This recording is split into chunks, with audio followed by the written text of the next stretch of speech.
Education Policy 2020 is that it has come after one of the largest consultation processes in the history of the educational systems globally. This reflects the resolve and vision of our leadership to situate India at the top of the knowledge economy.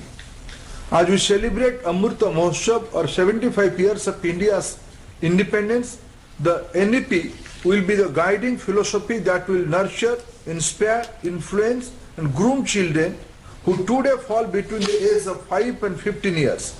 The same category of impressionable and valuable human resource will be the peak of productive age of between 30 and 40 years when the India hits the mark of 100 years of independence, or Azadi 100.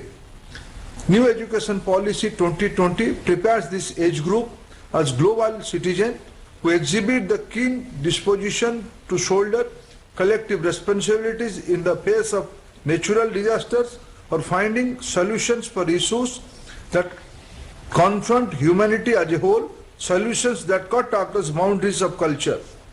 The resilience and survival of civilization is a direct consequence of the clarity of thought and its possible people. New education policy prepares our youth to be the flag bearers of a global community which bases itself on scientific thought, critical thinking and humanism. This is the PM Modi's vision and government's mission that we will try to best of our capabilities to implement in letter and spirit. I also take this opportunity to express my sincere gratitude to Dr. Kasturi Rangan and the team of superior intellectuals and academics who drafted this landmark document. I again thank Honorable Prime Minister Modi ji for his presence today and his persistent guidance to the education sector. Sir, I welcome you to this program. Thank you. धन्यवाद sir. आदरणीय प्रधानमंत्री महोदय, आपकी अनुमति से राष्ट्रीय शिक्षा नीति के अंतर्गत अब तक की उपलब्धियों पर एक लघु फिल्म प्रस्तुत है।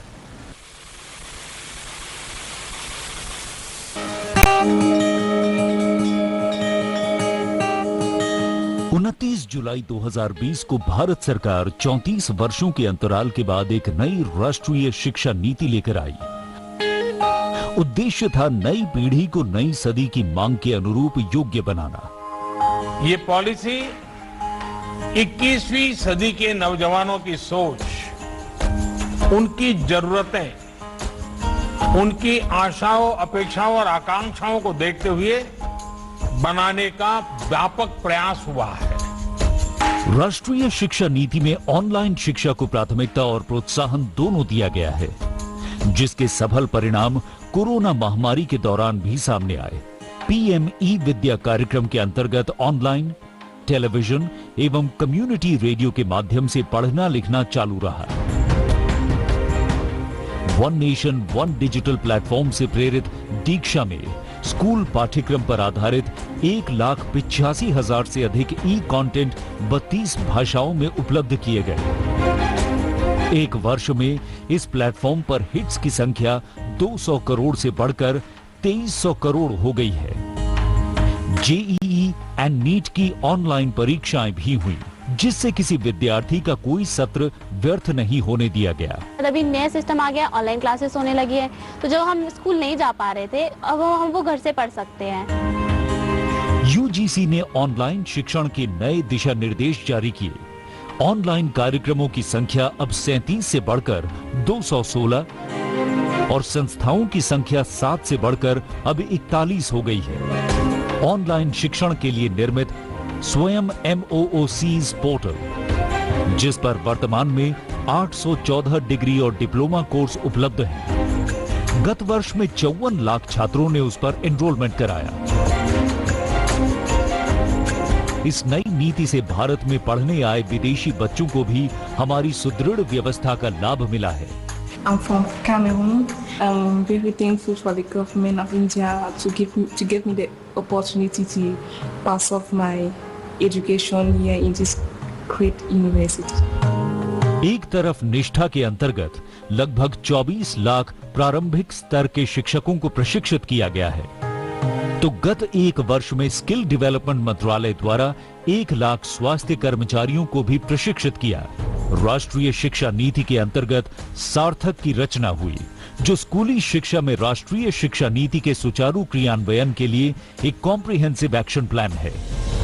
इसी नीति द्वारा राष्ट्रीय अभियान निपुण भारत की भी शुरुआत की गई, जिसका लक्ष्य बच्चों को समझ के साथ पढ़ने और बुनियादी गणना की क्षमता को खेल खेल में विकसित करना है। स्कूल बैग के वजन और होमवर्क को कम करने के लिए दिशा निर्देश दिए गए और बच्चों के मानसिक स्वास्थ्य और तनाव से संबंधित समस्याओं का समाधान करने के लिए मनोदर्पण पोर्टल और हेल्पलाइन नंबर भी लॉन्च किया गया है। राष्ट्रीय शिक्षा नीति में कक्षा 6 से ही coding, data science, financial literacy और हैंडीक्राफ्ट के वोकेशनल कोर्सेज को भी शामिल किया गया है और कक्षा 10वीं और 12वीं के लिए सीबीएसई द्वारा कॉम्पिटेंसी बेस्ड एग्जाम्स की चरणबद्ध तरीके से शुरुआत की गई है। गत एक वर्ष में उच्च शिक्षा संस्थाओं ने कोविड संबंधी अनेकों शोध अनुसंधान किए और हमारे कई संस्थानों की ग्लोबल रैंकिंग में सुधार हुआ है। एक तरफ जहां राष्ट्रीय शिक्षा नीति भारत के शिक्षार्थियों को विश्व से जोड़ती है, तो वहीं दूसरी तरफ उनमें एक भारत श्रेष्ठ भारत की अवधारणा को भी सशक्त करती है, नए भारत की आत्मा को प्राथमिकता देती और हमारी युवाओं को 21वीं सदी में अपनी पहचान बनाने के लिए तैयार कर रही है नई शिक्षा नीति।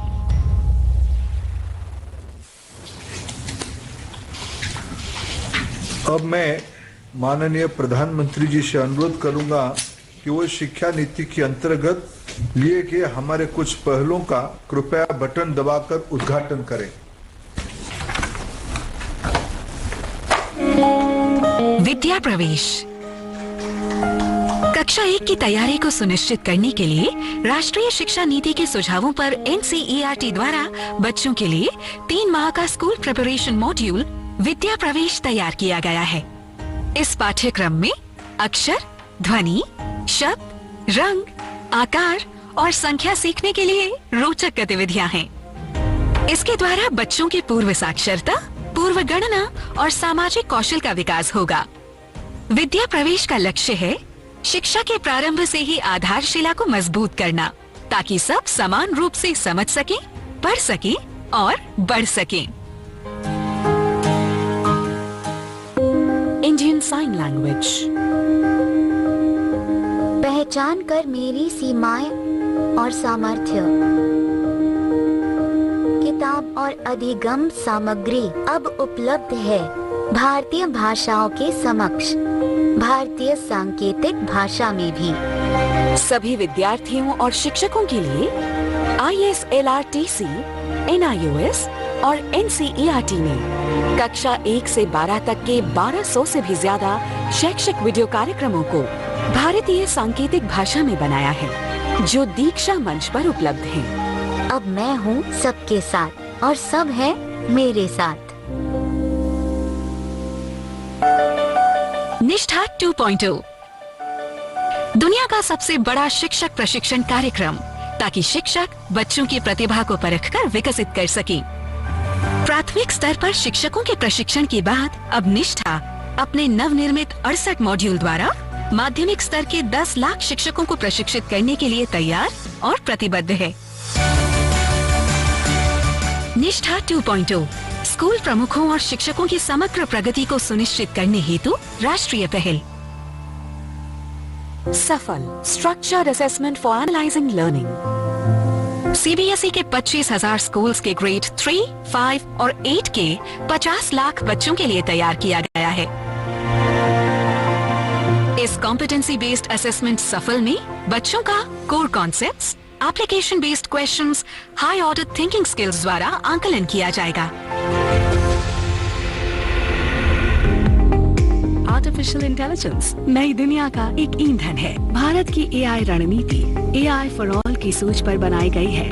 भारत सरकार की शिक्षा मंत्रालय द्वारा 2020 में जारी की गई राष्ट्रीय शिक्षा नीति भारत को सही मायने में AI रेडी बनाने के लिए AI स्किल्स के महत्व की पुष्टि करती है। भारतीय शिक्षा मंत्रालय, केंद्रीय माध्यमिक शिक्षा बोर्ड और इंटेल इंडिया आपके लिए लाए हैं AI फॉर ऑल। इस कार्यक्रम को लगभग 4 घंटों में पूरा किया जा सकता है और ये 11 भारतीय भाषाओं में उपलब्ध है और दृष्टिबाधित लोगों के लिए भी उपलब्ध है। और दृष्टिबाधित लोगों के लिए भी उपलब्ध है।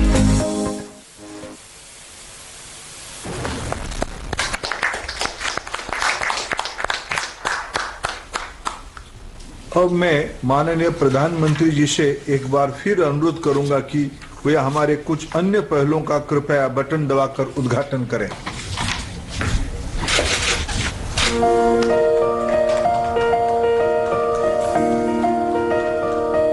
Academic Bank of Credit, academic flexibility, multidisciplinary, distributed teaching learning and multiple entry and multiple exit के सिद्धांतों पर आधारित क्रेडिट को डिजिटल से संकलित और ट्रांसफर करने की एक व्यवस्था है, जिसके लिए यूजीसी द्वारा रेगुलेशंस जारी किए गए हैं। ये एक डिजिटल बैंक की तरह काम करेगा, जिसमें छात्र एकेडमिक अकाउंट खोलेंगे, जिसमें उनके द्वारा अर्जित क्रेडिट्स जमा किए जाएंगे। छात्र अपने खाते में जमा क्रेडिट का उपयोग डिग्री लेने में कर पाएंगे। यूजीसी द्वारा multiple entry and multiple exit के लिए भी दिशा निर्देश जारी किए गए हैं।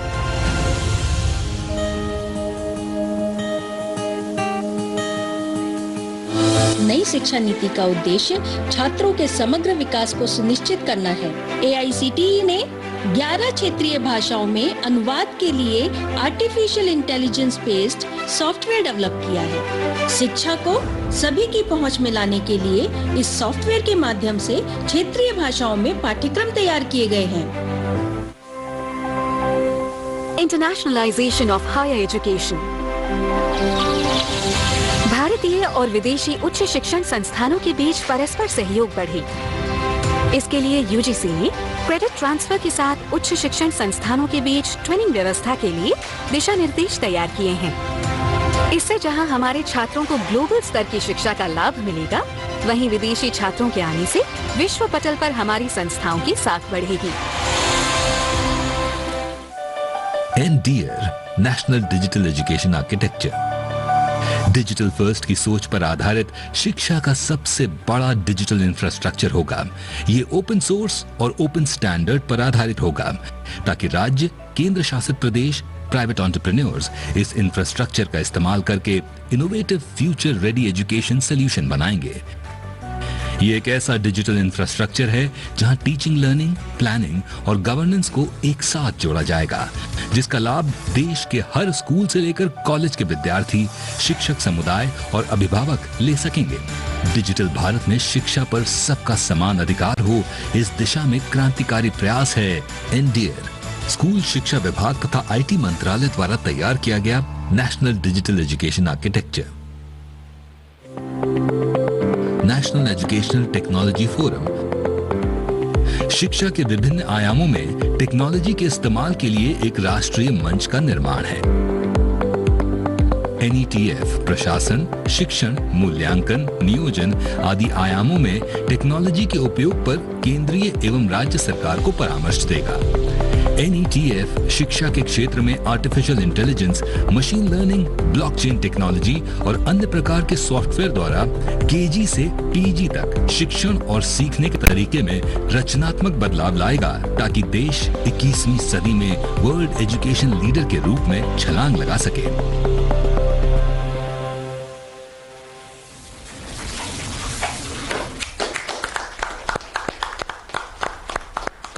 Now I request Honorable Prime Minister to address this August digital gathering. Honorable Prime Minister.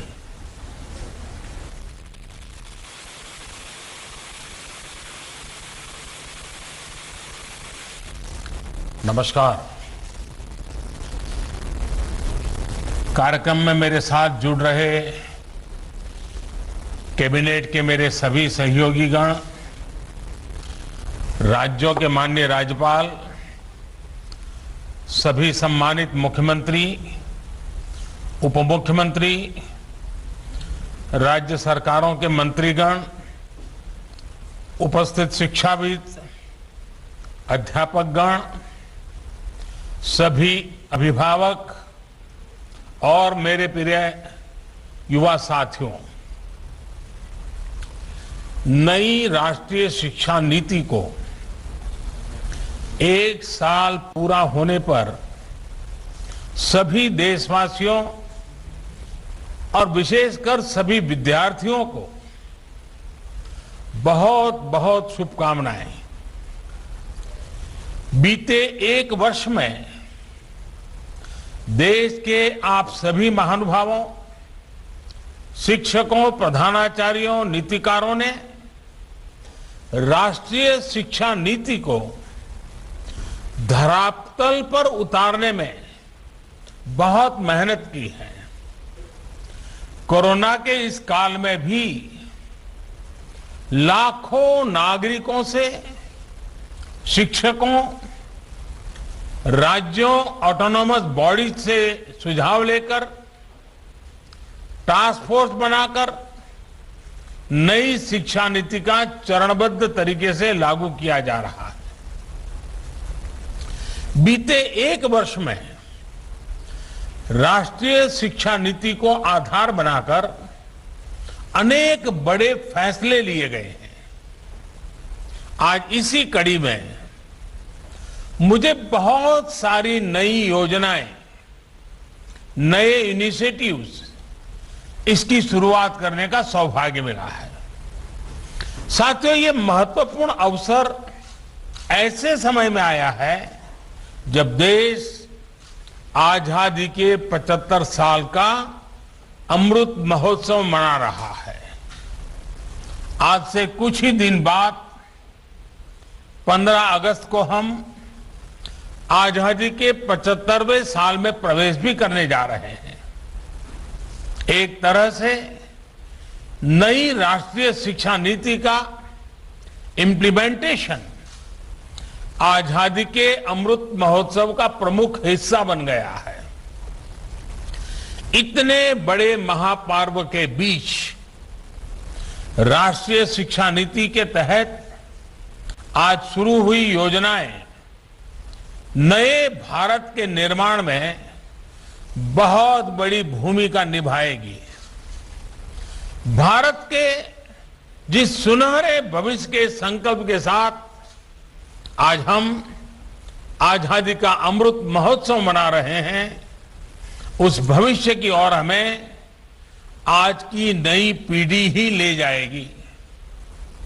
भविष्य हम कितना आगे जाएंगे, कितनी ऊंचाई प्राप्त करेंगे, ये इस बात पर निर्भर करेगा कि हम अपने युवाओं को वर्तमान में यानी आज कैसी शिक्षा दे रहे हैं, कैसी दिशा दे रहे हैं।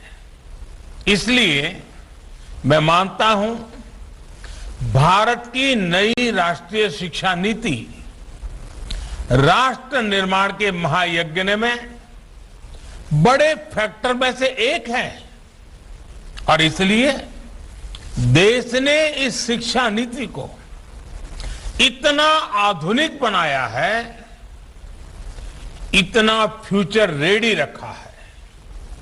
आज इस कार्यक्रम में जुड़े अधिकांश महानुभाव नई राष्ट्रीय शिक्षा नीति की बारीकियों से परिचित हैं, लेकिन ये कितना बड़ा मिशन है, इस एहसास को हमें बार बार याद करना ही है। साथियों, देश भर से हमारे कई युवा स्टूडेंट्स भी इस कार्यक्रम में हमारे साथ हैं। अगर इन साथियों से हम उनकी आकांक्षाओं के बारे में, सपनों के बारे में पूछें तो आप देखेंगे कि हर एक युवा के मन में एक नयापन है, एक नई ऊर्जा है।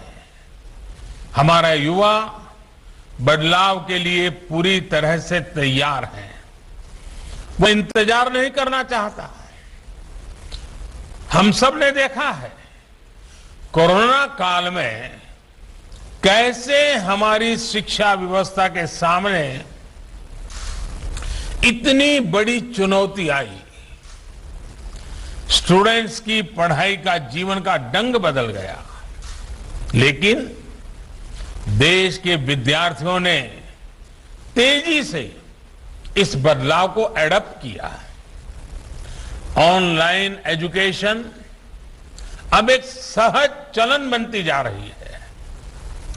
शिक्षा मंत्रालय ने भी इसके लिए अनेक प्रयास किए हैं।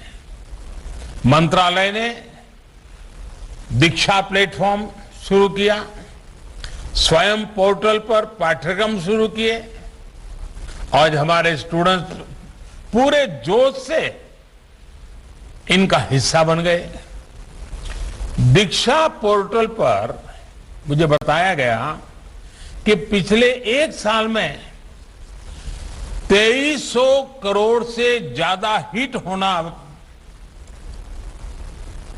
ये बताता है कि ये कितना उपयोगी प्रयास रहा है। आज भी इसमें हर दिन करीब 5 करोड़ हिट हो रहे हैं। साथियों, 21वीं सदी का आज का युवा अपनी व्यवस्थाएं, अपनी दुनिया खुद अपने हिसाब से बनाना चाहता है। इसलिए उसे एक्सपोजर चाहिए, उसे पुराने बंधनों पिंजरों से मुक्ति चाहिए।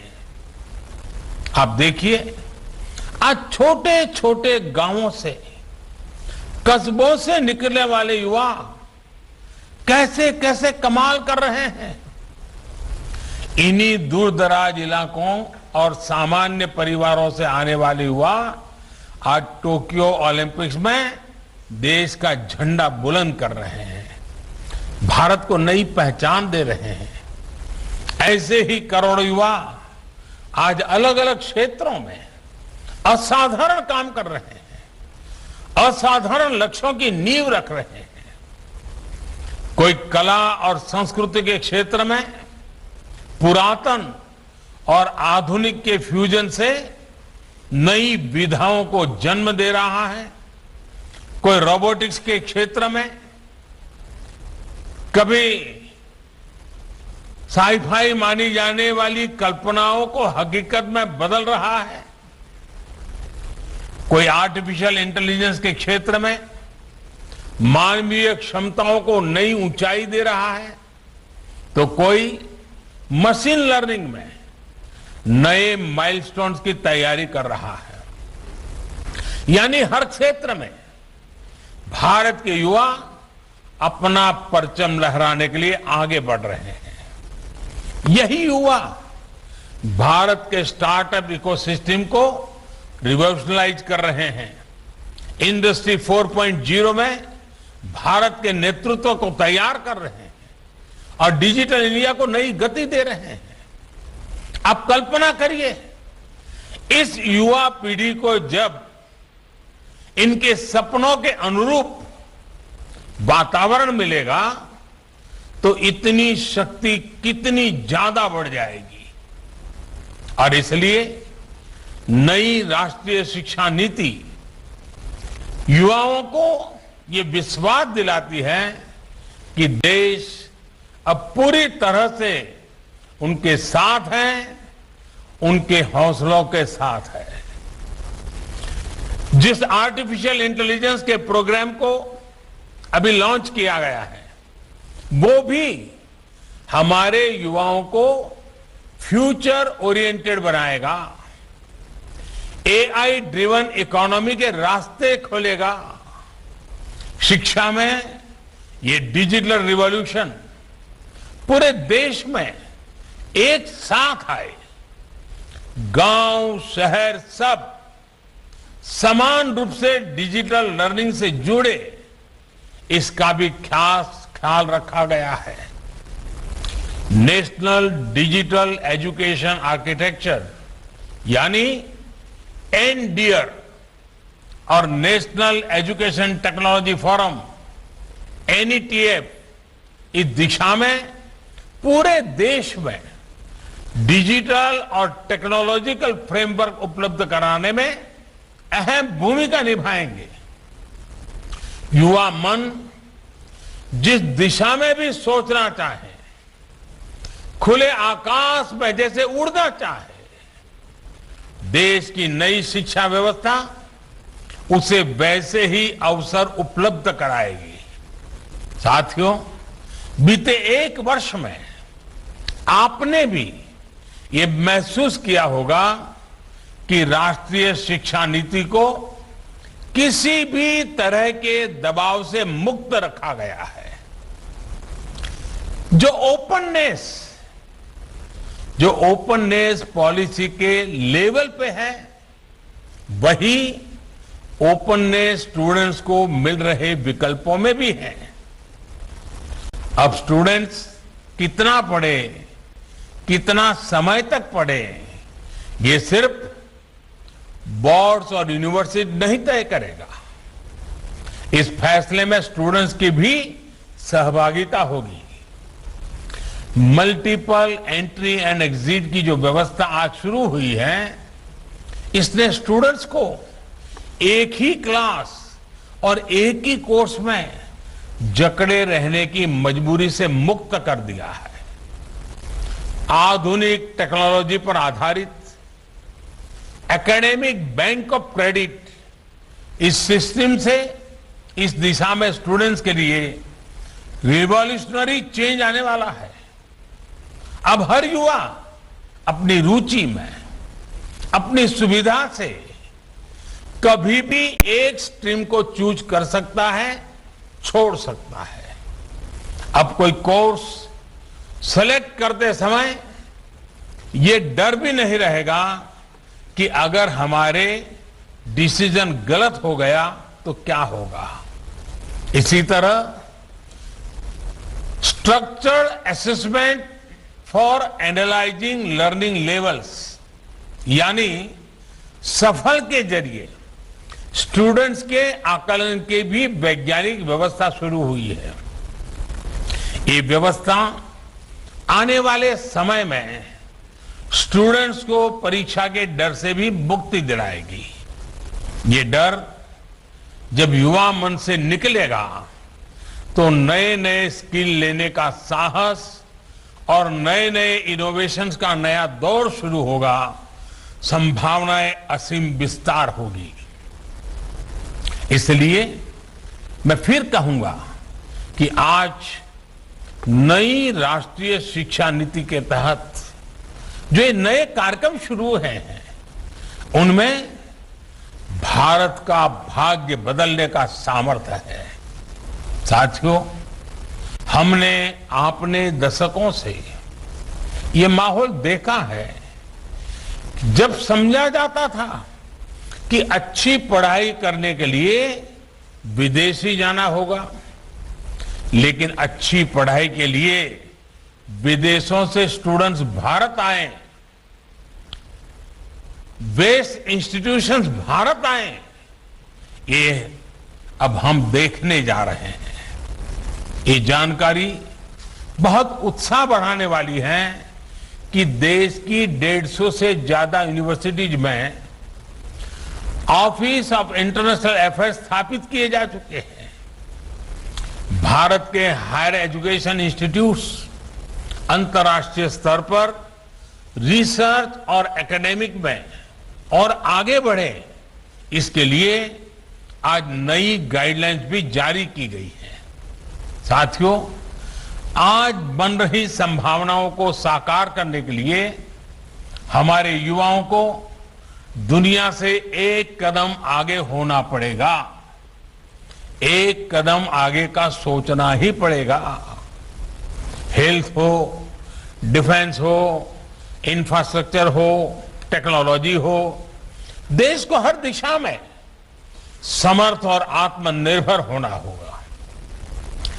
आत्मनिर्भर भारत का यह रास्ता स्किल डेवलपमेंट और टेक्नोलॉजी से होकर जाता है, जिस पर एनईपी में विशेष ध्यान दिया गया है।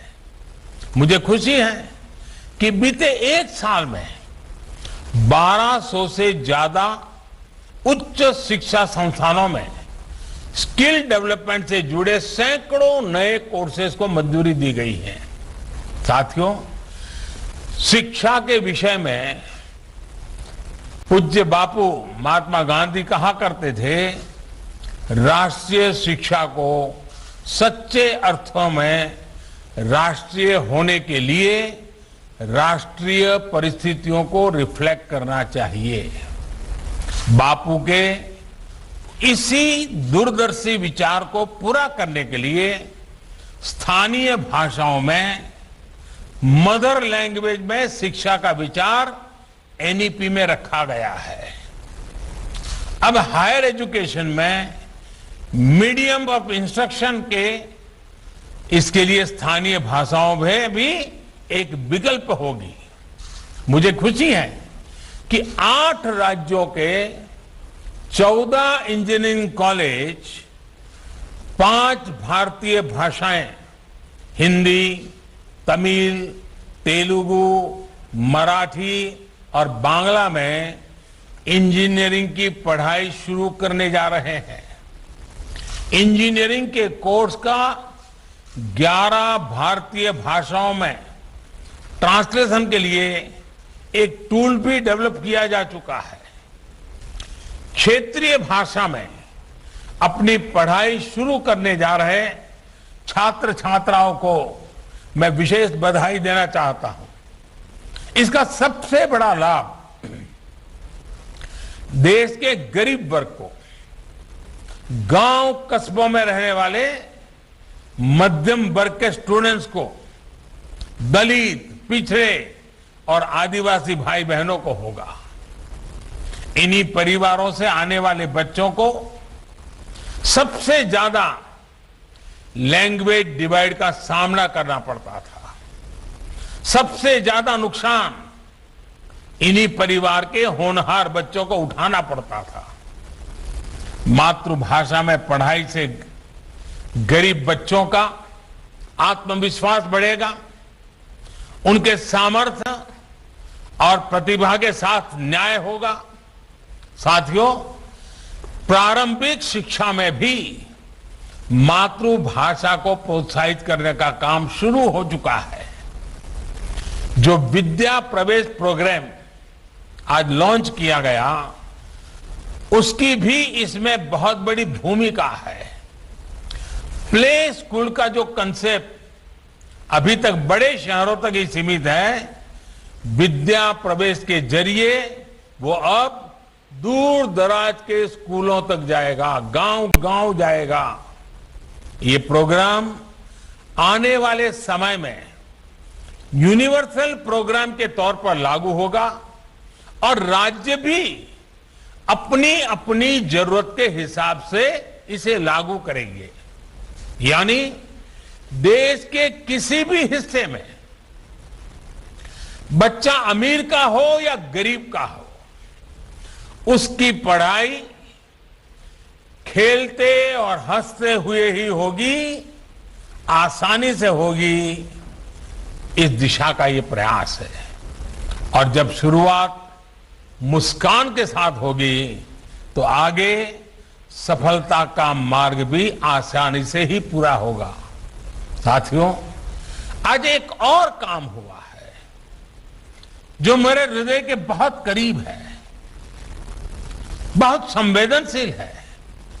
आज देश में 3 लाख से ज्यादा बच्चे ऐसे हैं जिनको शिक्षा के लिए सांकेतिक भाषा की आवश्यकता पड़ती है।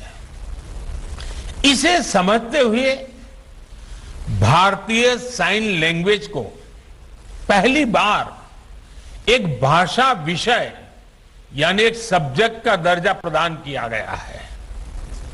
अब छात्र इसे एक भाषा के तौर पर भी पढ़ पाएंगे। इससे भारतीय साइन लैंग्वेज को बहुत बढ़ावा मिलेगा। हमारे दिव्यांग साथियों को बहुत मदद मिलेगी। साथियों, आप भी जानते हैं कि किसी भी स्टूडेंट की पूरी पढ़ाई में उसके जीवन में बड़ी प्रेरणा उसके अध्यापक होते हैं। और हमारे यहां तो कहा गया है, गुरौ न प्राप्यते यत् यत् तत् न अन्य अत्रापि लभ्यते। अर्थात जो गुरु से प्राप्त नहीं हो सकता वो कहीं प्राप्त नहीं हो सकता। यानी ऐसा कुछ भी नहीं है जो एक अच्छा गुरु, अच्छा शिक्षक मिलने के बाद दुर्लभ हो। इसलिए राष्ट्रीय शिक्षा नीति के फॉर्मुलेशन से लेकर इम्प्लीमेंटेशन तक हर स्टेज पर हमारे शिक्षक सक्रिय रूप से इस अभियान का हिस्सा है। आज लॉन्च हुआ निष्ठा 2.0, ये प्रोग्राम भी इस दिशा में एक अहम भूमिका निभाएगा।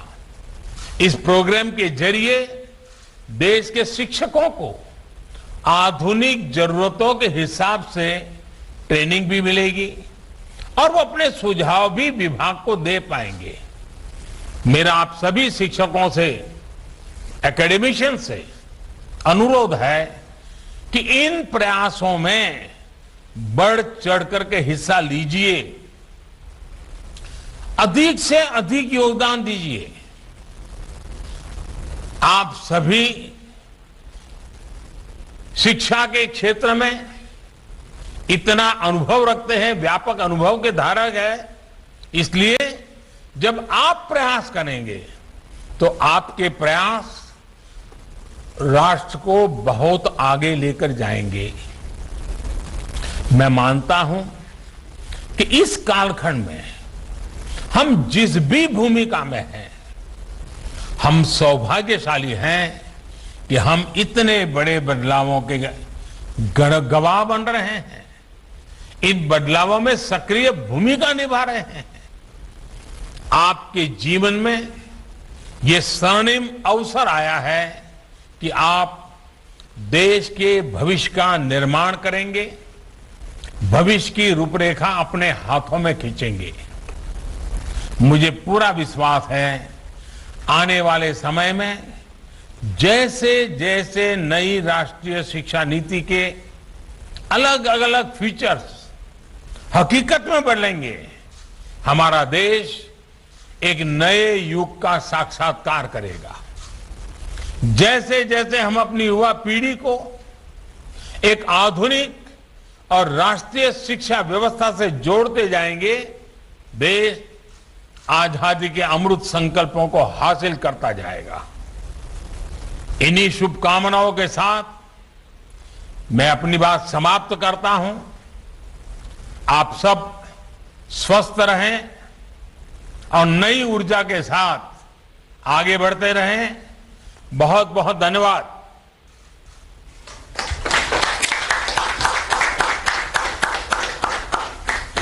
आदरणीय प्रधानमंत्री महोदय, शिक्षा मंत्रालय की ओर से माननीय शिक्षा मंत्री तथा राज्य मंत्रीगण की ओर से सभी राज्यों के माननीय राज्यपाल, उपराज्यपालगण, राज्यों के माननीय मुख्यमंत्री, उप मुख्यमंत्री, माननीय शिक्षा मंत्री तथा शिक्षाविदों, अभिभावकों, देश के युवाओं तथा शिक्षा जगत से जुड़े सभी महानुभावों की ओर से आपके मार्गदर्शन एवं उत्साहवर्धन के लिए हार्दिक आभार व्यक्त करता हूं। धन्यवाद। जय हिंद।